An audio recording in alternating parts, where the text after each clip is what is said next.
اور اس جماعت کے لیے یہ کوئی ضروری نہیں ہے کہ اس کا کوئی نام ہو یا اس کی کوئی تنظیم ہو یا اس کا کوئی خاص ضابطۂ کار ہو، بلکہ جماعت سے مراد یہ کہ پوری امت مسلمہ کے مختلف افراد اپنی اپنی جگہ پر وہ دعوت کا کام، دعوت عام کا کام کریں۔ کوئی اگر آدمی کسی جگہ وعظ کہہ رہا ہے تو وہ بھی اسی دعوت میں داخل ہے، کوئی آدمی کوئی تحریر لکھ رہا ہے جس سے لوگوں کو دعوت دی جا رہی ہے تو وہ بھی اس میں داخل ہے، کوئی آدمی قرآن کریم کی تعلیم دے رہا ہے یا قرآن کریم اور احادیث کی تعلیم دے رہا ہے تو وہ بھی اس میں داخل ہے۔ یہ عمومی خطاب کے ذریعے دعوت یہ تمام امت کا کام نہیں ہے، بلکہ ان لوگوں کا کام ہے جو علم اور اہلیت رکھتے ہوں۔ اور دوسری قسم کی دعوت یا دوسری قسم کا امر بالمعروف اور نہی عن المنکر وہ ہے جو ایک فرد دوسرے فرد کو دیتا ہے، اور اس کا مفہوم یہ ہے کہ وہ کسی فرد کو اچھائی کی تلقین کرے اور برائی کی سے روکنے کی کوشش کرے۔ اس کے بارے میں نبی کریم سرور دو عالم صلی اللہ علیہ وسلم کا یہ ارشاد ہے کہ آپ نے فرمایا کہ اگر کوئی شخص تم میں سے کوئی برائی دیکھے، من رأى منکم منکرا،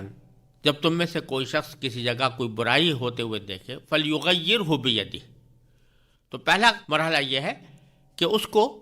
اپنے ہاتھ سے تبدیل کرنے کی کوشش کرے کہ وہ برائی ختم ہو اور اس کی جگہ جائز کام کیا جائے۔ فإن لم يستطع، لیکن اگر کوئی شخص ہاتھ سے اس برائی کو روکنے پر قادر نہیں ہے، اس کی استطاعت نہیں رکھتا،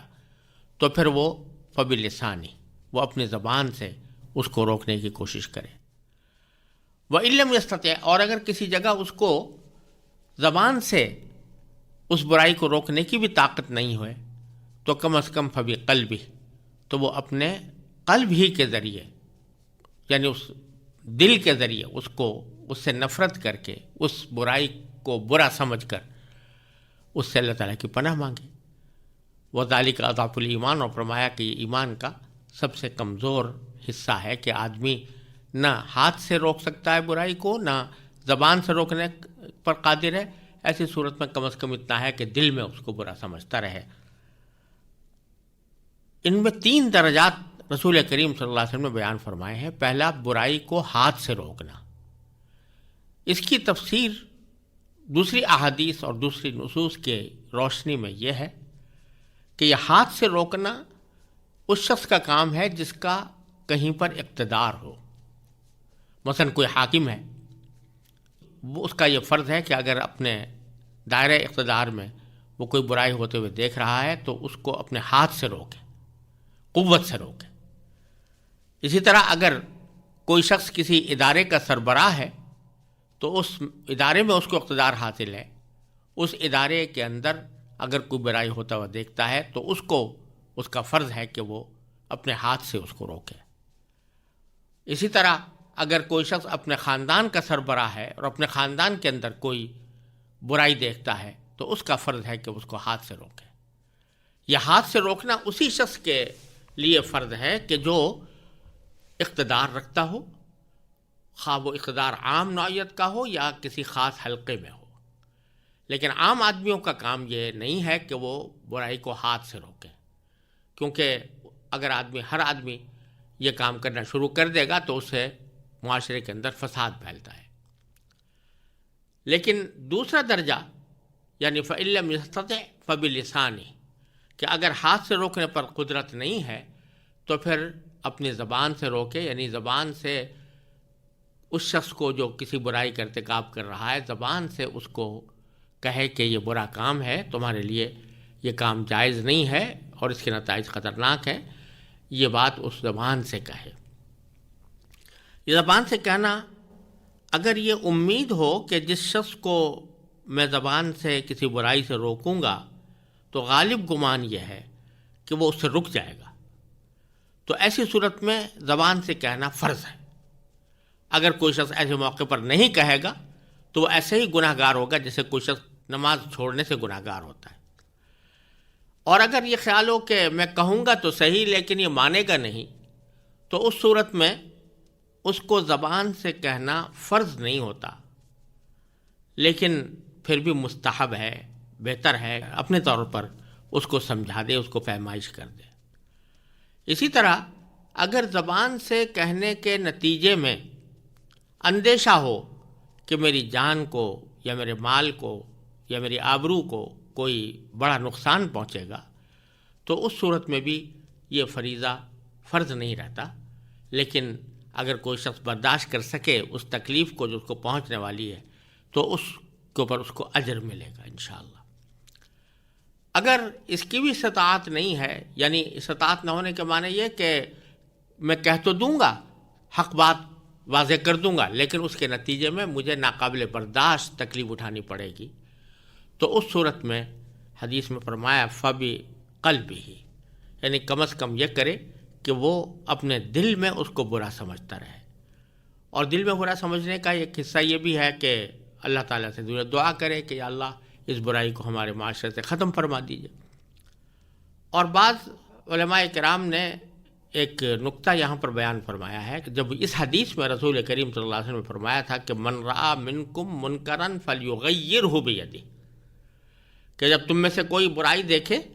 تو اس کو تبدیل کرے اپنے ہاتھ سے، تو تبدیل کرنے کا لفظ استعمال فرمایا، تو ہاتھ سے تو تبدیل کرنا سمجھ میں آتا ہے، اسی طریقے سے زبان سے تبدیل کرنا بھی سمجھ میں آتا ہے کہ زبان سے کسی کو کہہ دیا تو اس نے اپنے رویے میں تبدیلی پیدا کر لی، لیکن دل سے تبدیلی پیدا کرنے کا کیا مطلب؟ تو بعض علماء کرام نے اس کی تفسیر یہ فرمائی کہ جب آدمی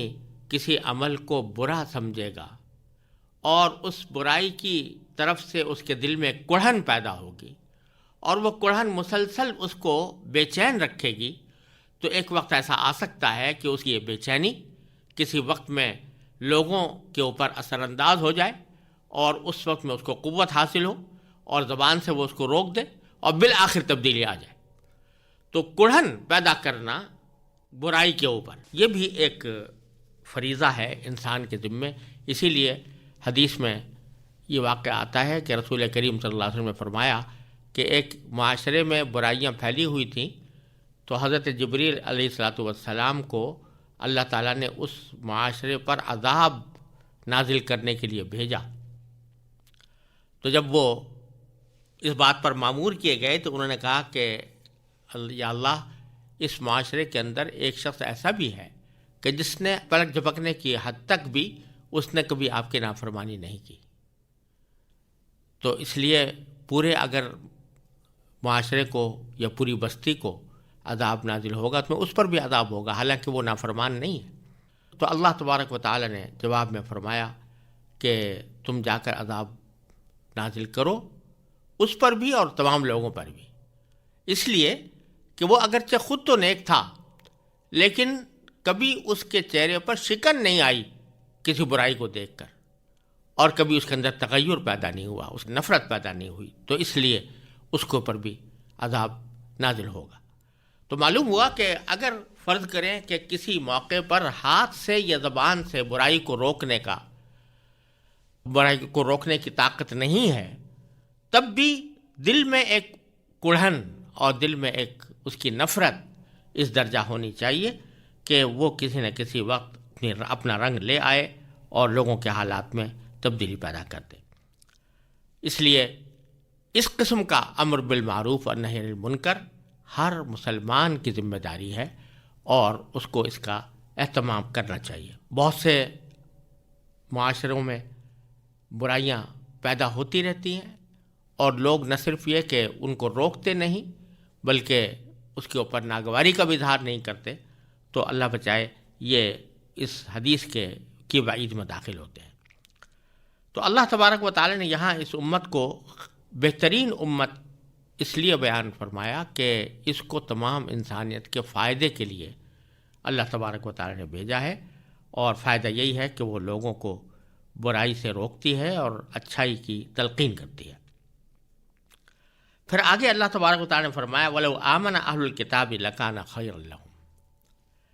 کہ اگر اہل کتاب ایمان لے آتے تو یہ ان کے حق میں کہیں بہتر ہوتا۔ یعنی ایک طرف امت محمدیہ کو خیر امت یعنی ساری امتوں میں بہترین امت قرار دیا گیا، جس سے اشارہ اس بات کی طرف ہے کہ نبی کریم سرور دو عالم صلی اللہ علیہ وسلم کی تشریف آوری سے پہلے دنیا کی امامت کا منصب بنو اسرائیل کو حاصل رہا اور بنی اسرائیل ہی کے اندر پیغمبر رہے، لیکن اب یہ منصب تبدیل کر کے امت محمدی علیہ صاحب السلام کو عطا کیا جا رہا ہے اور اس کو خیر امت قرار دیا جا رہا ہے اور اس کو انسانیت کے فائدے کے لیے پیدا کیا گیا ہے۔ تو اگر یہ اہل کتاب بھی ایمان لے آتے تو یہ اس خیر امت میں داخل ہو جاتے اور ان کا جو سابقہ اعزاز ہے کہ یہ دنیا کی امامت کے منصب پر فائز تھے وہ اعزاز ان کا باقی رہتا۔ لیکن فرمایا کہ منہم المؤمنون، اس میں بے شک کچھ لوگ مسلمان ہیں، مومن ہیں، ایمان لائے ہوئے ہیں، وَأَكْثَرُهُمُ الْفَاسِقُونَ، لیکن ان میں سے اکثر نافرمان۔